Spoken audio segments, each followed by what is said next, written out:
Right after Trump announced that the US would take over Gaza, essentially promoting ethnic cleansing and mass displacement of Palestinians, Israel's security minister wasted no time. He immediately ordered the occupation's military to draft a plan for what they call the voluntary departure of Palestinians from the Gaza Strip. Trump argues that Gaza is no longer fit for human life. One of the reasons, he says, that Palestinians should be displaced. But how true is this? Yes, the scale of destruction in Gaza is massive, caused by relentless Israeli bombing with US-supplied weapons. But despite everything, Palestinians continue to return home, determined to rebuild and stay.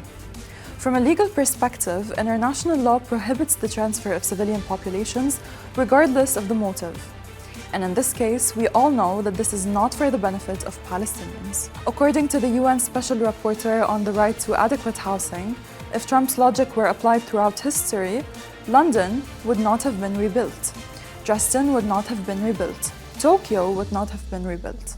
Here, the UN Special Rapporteur draws attention to the similarities between Gaza and Tokyo in 1945. Back then, over 1 million people were left homeless. Yet, Tokyo was rebuilt in less than a decade, without the mass displacement of its population. He highlights two key differences. First, the war had truly ended. And second, the American occupation in Tokyo assisted the local population to return and rebuild. In Gaza's case, the White House has made it clear it has no intention of funding reconstruction. But what about the unexploded bombs across Gaza?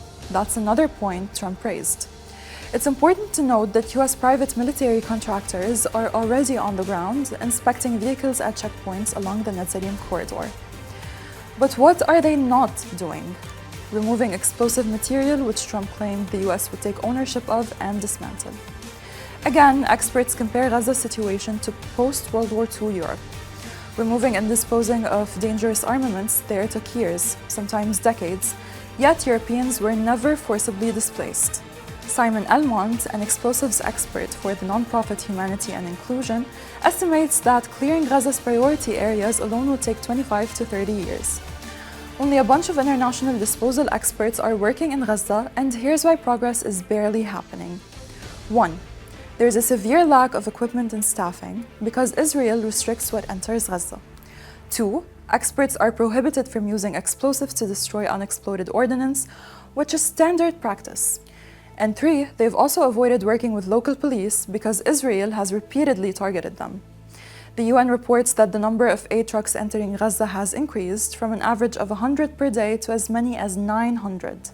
But despite this, essential items like construction vehicles to clear debris and even tents for displaced people are still being blocked. So when they say Gaza is unlivable, the question we should be asking is, who's making sure that it stays that way?